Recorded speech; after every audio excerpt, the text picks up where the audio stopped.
All right, back here on the Peter Hegg Radio Show, another hour to go. Yesterday, we dove into our local features to start off hour two. Essentially going to be 3 days in a row. We set up this conversation with the candidates, along with our counterparts here on WIOU. 3 different programs. Last week was on with the morning show with Rob Roop. This week here on my program, and then next week a special 6 o'clock election coverage with Alan James, be here on WIOU. Invitations to the candidates, and yesterday we weren't able to be joined by Mayor Goodnight, but today Scott Kern, the Republican challenger, is with us, and very much excited about talking to him. So, Scott, thanks very, very much for making time for us today. Appreciate you making it in on just a lovely day. Absolutely, not a problem. Now you've been in before, and I know we've had a conversation, and some of these questions I know may seem a little repetitive to the folks that heard it the first time, and so we'll get into some other stuff. But at the same time, I think that there'll probably be those that maybe didn't tune in the first time. So let me just ask you what I think most people, when they look at the political history of Scott Kern, are going to ask. You obviously had a big switch of parties here from the Democrat Party to the Republican Party. What motivated that? What was the impetus behind that change? And did you see it as a big event, a big switch? No, I think publicly the press and the public out there probably made more of it than what was there. As far as my political views, I've never been extremely right or extremely left. I've always been somewhere in the middle. As far as the Democrat situation, as far as being affiliated with the Democrat Party, I think a lot of that had to do with friends of mine who have run for office, and unfortunately the way the political system is set up, it's set up to where when you vote in a primary, you have to declare. You can't just go in and choose a candidate based upon whether they're Democrat or Republican. You have to actually grab a ballot. And as far as the citizens are concerned, they look at that and they say, well, the overwhelming majority of the time, Scott Kern has grabbed the Democrat ballot. Sure. A lot of that had to do with family, friends, parents, friends, and stuff like that. In regards to my being a Democrat, I was told by my father-in-law at that time. He was not my father-in-law. He was my wife's father. Right. And it was my girlfriend at the time. Right. And anyway, he basically said, if you're going to be dating my daughter, you're going to be a Democrat. So at 17 years old, 18 years old, when I first started dating my wife, today, we just had an anniversary, a 25th anniversary last week. Congratulations. Thank you very much. So when we started dating when I was 17 years old, when your father-in-law, or soon-to-be father-in-law, tells you you're going to be a Democrat, that's basically what the green little senior in high school was. So I never was, in my opinion, far left or far right. Matter of fact, I've spent more time in the past 6 months in Republican headquarters than I have in my entire life in Democrat headquarters. So right. I think the media tried to portray that as something more than what it was. There are people that for them ideology is everything, and they cling to it. And I'd even put myself into this category in many regards. That there's this core worldview, and I think about it on a daily basis, and it impacts so much of what I do. And then there's other people that isn't as big of a deal to them. They don't think about those things. They don't concentrate on those things. And the day-to-day interaction with folks that doesn't come up. It's not part of it. Is that how you would maybe categorize yourself? Characterize yourself? Not saying that ideology isn't important to you, that worldview isn't important, but that it was never as big of a deal as far as hashing out. This is my ideology. This is where I stand on all of this stuff. Yeah, and I would say my overall ideology is for the city of Kokomo. I want what's best for the city of Kokomo, and I don't want what's best for the city of Kokomo because I'm a Democrat, Republican, or Independent. I want the success for the city of Kokomo to reflect upon whoever the leader is at the given time, and I will support whoever the leader at the given time as long as they support what I feel is best for the city of Kokomo and what the citizens feel is best. Personally, what we've experienced in our venture across the city over the last 6 to 8 months is the fact that a lot of people are discontent with how things are going. They see a lot of spending. They don't see anything that they can grasp onto. Mm-hmm. unless you like flowers and sidewalks and bump outs and stuff like that in a certain specific area. And I, that's not meant to be attacking in any way, shape, or form. It's basically people are tired of it. They, if you're going to spend that kind of money, which I'm opposed to anyway, if you're going to spend that kind of money, you need to have something to look at to determine that, this is why the money was spent, and this is the production that we're getting out of it. And nothing as far as economic opportunities or jobs are coming from the money that we're spending here in the city of Kokomo.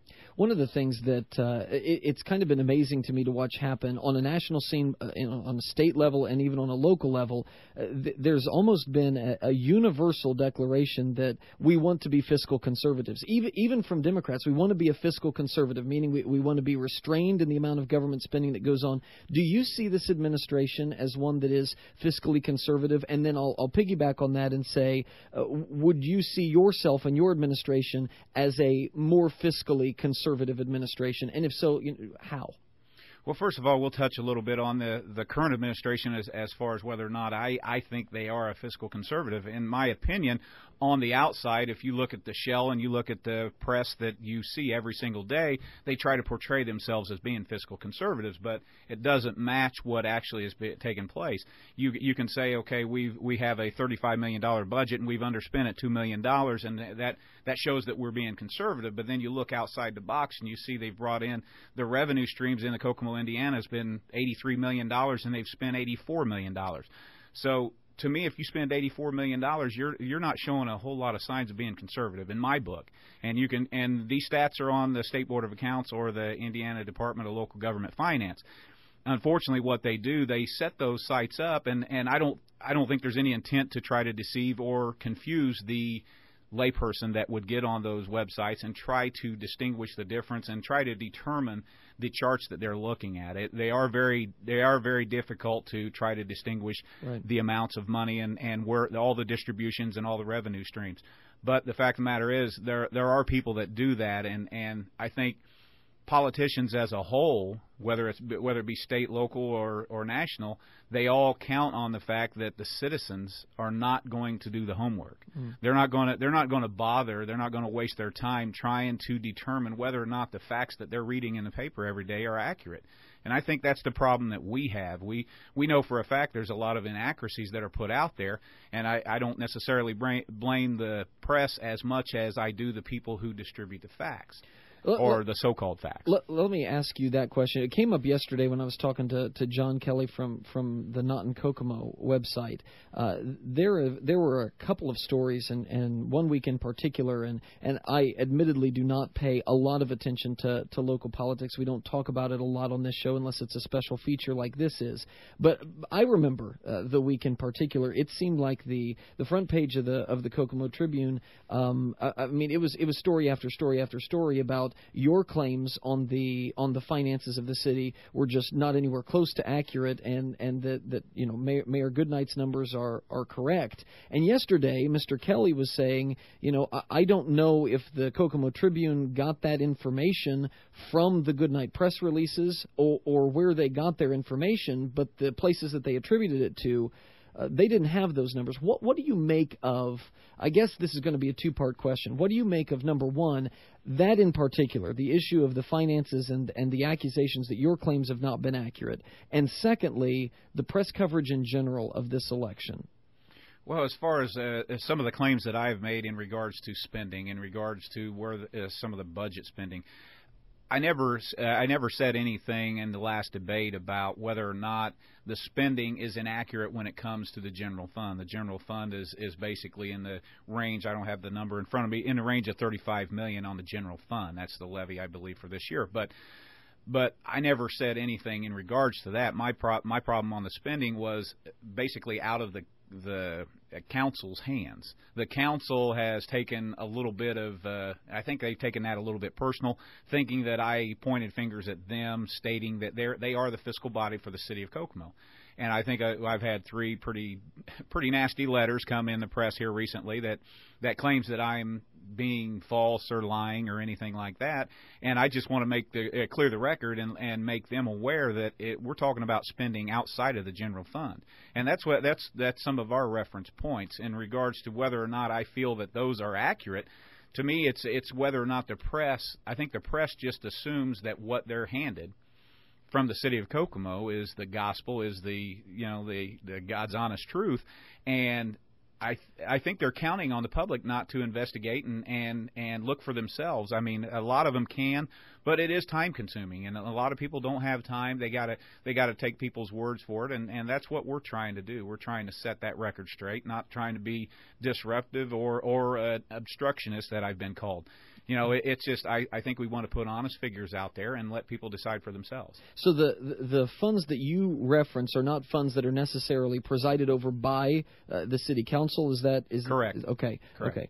And so the interpretation has been that when you started making remarks about overspending and such, that you were referencing a fund the city council is over, when in fact you were referencing other funds. Yeah, I was referencing other funds as well as taxes. I think everybody can look back the last 3 years and look at your tax bill and see where it was 3 years ago and see where it was 2 years ago and look at the gradual stair step. Most people have gone up in the 30% range, yet their AV or their assessed value has gone down. So that right there, when you look at that doesn't really paint a very vivid it paints a vivid picture, but it doesn't paint an accurate picture, because it should be the other way around. If your assessed value goes down, then your taxes ought to go down. But our tax rate has gone up, but I think I read in the paper the other day it's going to go from 1.61 to 1.59, which isn't true. It really isn't that impactful, but it had to do with the GMCH settlement for the city of Kokomo. Mm-hmm. So that it really didn't have anything to do with anything other than that.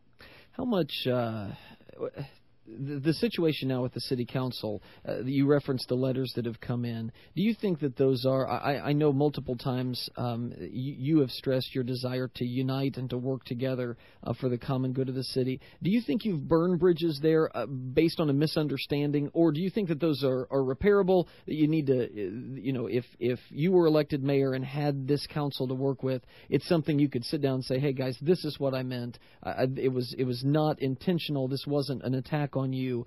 Do you think that you have the ability to repair any damages that have taken place? Yeah, that's a relatively easy question. First of all, the councilman that's currently in the 6th district is retiring, and I get along very well with the two opponents in the 6th district. So and neither one of those have written a letter about me. Neither one of the 5th that has either, and the 4th chose to, and in conversation with him, he denies even writing the letter. So we know how some of those things work, and that's the ugly side of politics. The one in the 3rd wrote a letter today, and I understand that. I understand that's the ugly side of politics, the side of politics that I absolutely despise and would sincerely try to get rid of that style. As far as we have one more that chose to write a letter, and I don't see those as being irreparable harm. And I think we can all work together. I've worked together before with councilmen over other things, not necessarily the ones that we're speaking of, but I feel that there's no problem that can't be solved. The city of Kokomo a few years ago was tagged as America's fastest dying city. Now we're seeing awards being given for the I don't remember the community of the year, something along those lines. There are obviously going to be the mayor's supporters who are going to credit the mayor's administration with this, and I'm not suggesting that Mayor Goodnight is taking all the credit for it. There are those I think who would like to say that he's played a large part in it. Do you think that this administration does have a hand in the perceived changes to the community? Do you think those perceived changes are real, and are they lasting? And has the mayor done enough once these Obama stimulus dollars dwindle out? Because it's a one-time shot. Once they're gone, is there a sustainable model in place? Well, it's a loaded question. Yeah, no, that's about a 4-part question. Yes, so I'm going to try 4 questions all in one. Yeah, I'm going to try to address them as best I can. But, and you have 20 seconds to do it. Please okay, go. Yes, no. Okay. First of all, as far as do I think it's sustainable? Do I think what's been implemented up to this point? Do I think it's sustainable? Absolutely not. I don't believe we can continue to move on the same course we're on. I have a problem with the fact that this is a stimulus bill. This is stimulus money, and hence the word stimulate. It's supposed to stimulate the economy. The only thing we're doing is creating more debt for our economy. And when I say that, everything that we have, all of them are superficial. All of them are aesthetics, and all of them are flowers and plants and things that are going to cost money to upkeep. And everything that we've put into place in regards to some of those dollars spent, that's just a continuing problem that we're going to encounter. One of the things that we created under the stimulus bill was the trolley system. The trolley system, for those who use it, that's a great amenity, and that's going to be one of the toughest battles that Mayor Goodnight or myself, regardless of who gets in there the next time around, that's going to be a trick box for both parties to try to figure out what we're going to do. Now, it's supposedly funded now under the current budget. But those budgets are going up, and people aren't going to. This is basically a diagnostics of the budget that's been broke down into the bare minimums. He's holding up papers in front of me. By the way. I'm sorry. You all can't see. Yeah, that, I'm sorry. Yeah, I am on the radio, but these are the things. When you go on the State Board of Accounts website, you go in there and you have a broad version. You don't necessarily have a dissected view of how some of the money's being spent. And there's been a lot of increases in a lot of these things that are not going to be published. You're not going, you won't see headlines that the city of Kokomo spent $84 million and received $83 million in revenue. You're not going to see that because that's not going to help anyone politically. But you are going to hear that you've cut spending, you've cut city employees 15%, you've cut spending 10%. You're going to see those things. And it doesn't necessarily equate to what's truly going on. And I think a lot of people are fed up. A lot of people are tired of not seeing any fruit for the labor. And if you want to kind of get back on track with me on the second phase of your question there. Well, I think it was actually the first part of the question. Okay. Do you think that the administration is responsible for some of the perceived positive changes? Right. And you know what? I don't think anyone can deny the fact that downtown looks better than it did before. We all, everybody who lives in Kokomo, we've all had our occasion to go downtown. I still question the necessity of it. That's been a political battle for years and years and years. Every mayor comes in and every mayor says we need to revitalize downtown and we need to do what we can and we need to bring business in. Whether or not there are, I think that's some of the problems that people see. They see the headlines. We brought in 17 new businesses. I can't name them. We've asked people to name them, and they can't name them either. But correct me if I'm wrong. Mayor McKillop was raked over the coals for some of his efforts to revitalize downtown. Honestly, if I remember right, why the difference? Maybe I'm just fueling your fire, but why has there been essentially the same push for the revitalization of downtown, and it's regarded so much differently? It's now regarded as necessary when just a few years ago it was this was wasteful. Yeah, and that's the thing that that's probably the $1 million question right now. People look at that and they say, okay, this mayor campaigned on this. Our current mayor campaigned on the fact that Mayor McKillop spent too much time in beautification and flowers up and down Deffenbaugh and flowers at downtown Kokomo and stuff like that. And he basically chastised him every chance he could, and he got a lot of traction out of that politically. And unfortunately, whatever's going on right now, we're doing the exact same thing. And it's insanity. You do the same thing over and over, expect different results, and we're not getting any different results because the fact of the matter is, in 4 years, we have not increased one net job. We've lost more jobs than we've gained. And unfortunately, I can sit here and tell you that unless we change something drastically, and I don't mean change something, the fourth year of my term, I'm talking about the first few months of my term. If we don't change something drastically, that we're going to have issues in the city of Kokomo. So, to be fair, then let me say, do you believe we need to increase the number of firefighters that we have for the city of Kokomo? Because the question that's coming. Yep, absolutely. When you increase the number of firefighters, that's a payroll, that's an increase in spending. We need to make drastic changes. So, where do you want to make the cuts? Where do you want to make the changes? And I know you don't have the access to all the budgets so it's going to be difficult for you to say, well, we're going to cut this X amount of dollars from this. But in general, where do we make those cuts, particularly when we want to add personnel in other places? Correct, and I'll kind of refer back to last week's debate or 3 weeks ago. I was asked about the firefighters and the increase in the fire department staffing, and I basically said, they asked me what I thought about it if I was going to increase, and I said, well, studies have shown that, I basically referred to the studies that have shown that a necessity to increase firefighters, also his annexation plan. But I followed it up with the fact that if the money's not there, that's not going to be an option.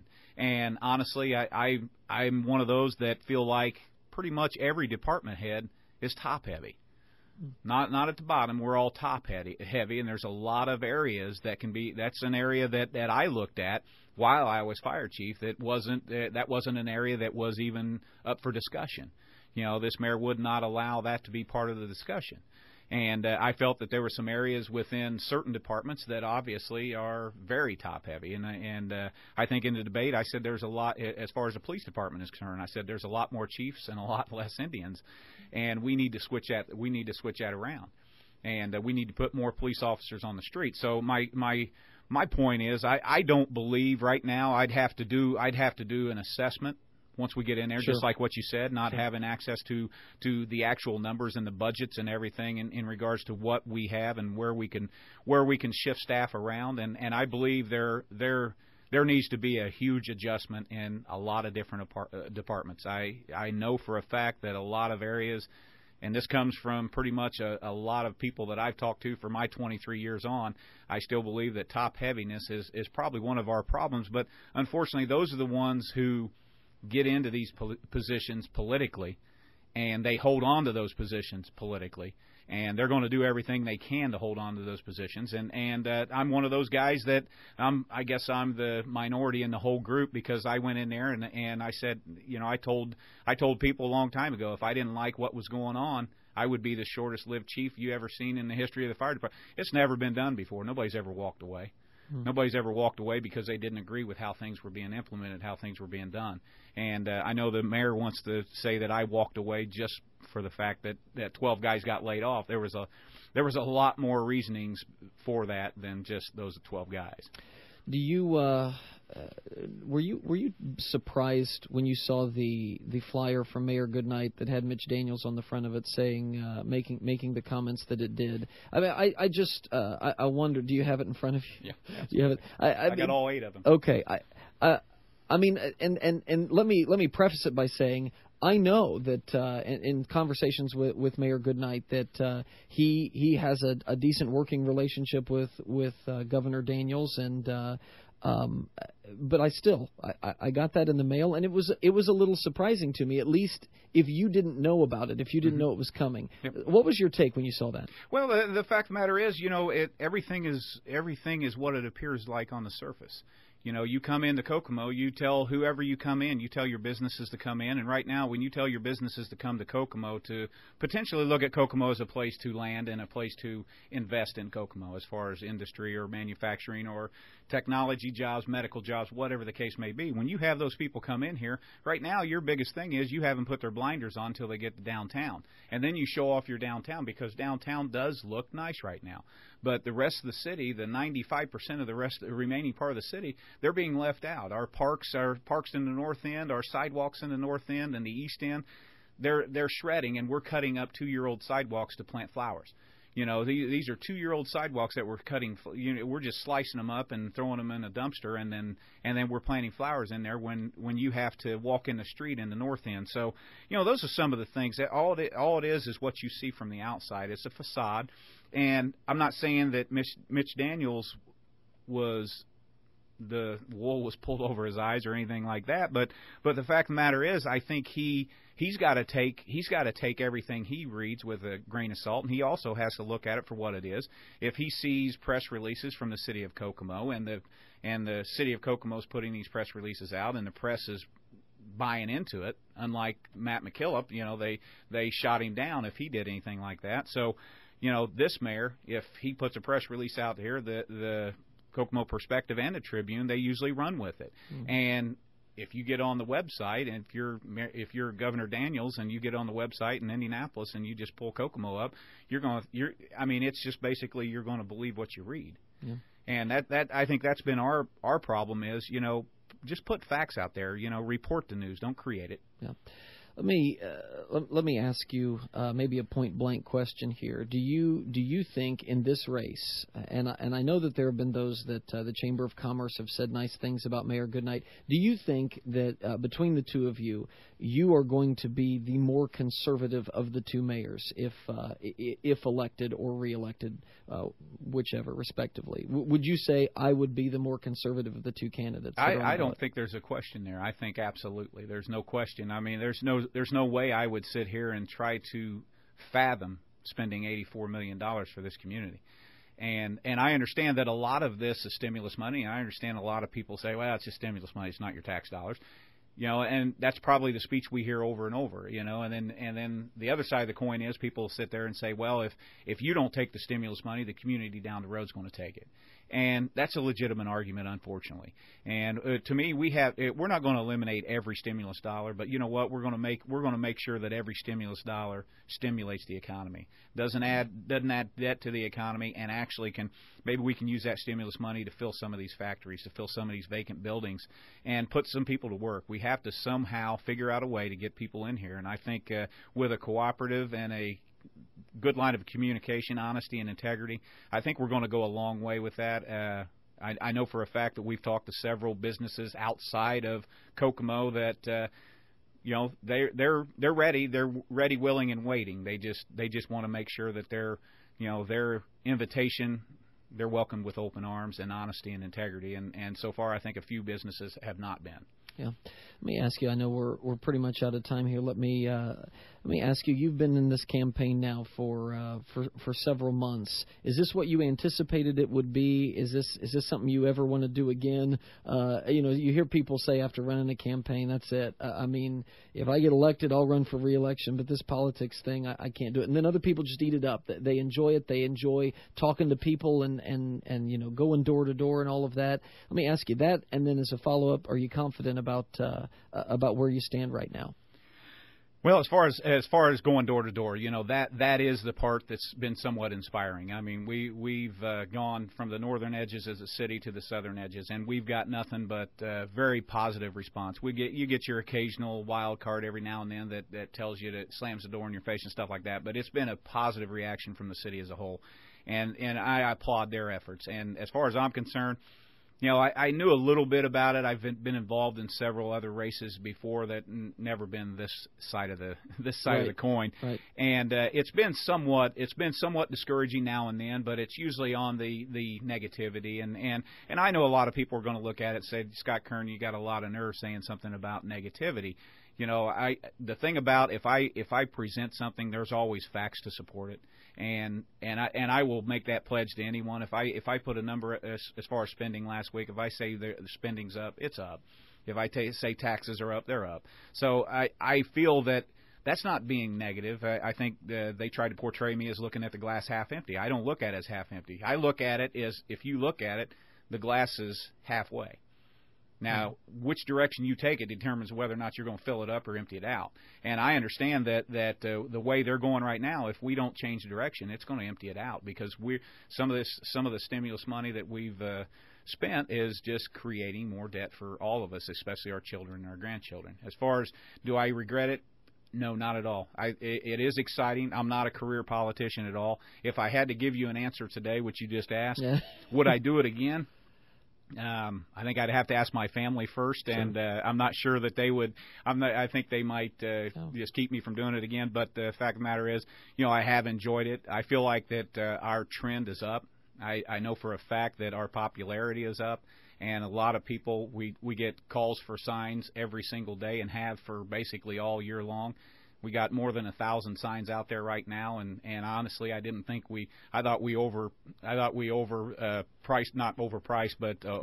our many, yeah, exactly, because the fact of the matter is I didn't think we'd need 1,200 signs, but I think we're in the process right now of looking to see if we can get some more overnighted to us, because we're at our bare minimum right now, and people are still asking for them. So I feel very confident in where we're at, and I feel very confident in the city of Kokomo that they're in dire need of a change, and they're in dire need of being told the truth. Yeah. And that's what we want to do. We want to tell them the truth. We're not going to paint a rosy picture for them, and we're not going to tell them everything they want to hear, but at least what they hear is going to be the truth.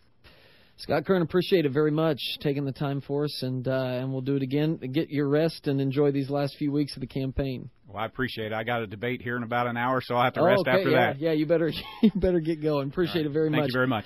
Scott Kern, Republican candidate for mayor, with us here. We'll grab a break. We'll come back. Much more of the Peter Hegg Radio Show just around the corner. Stay tuned.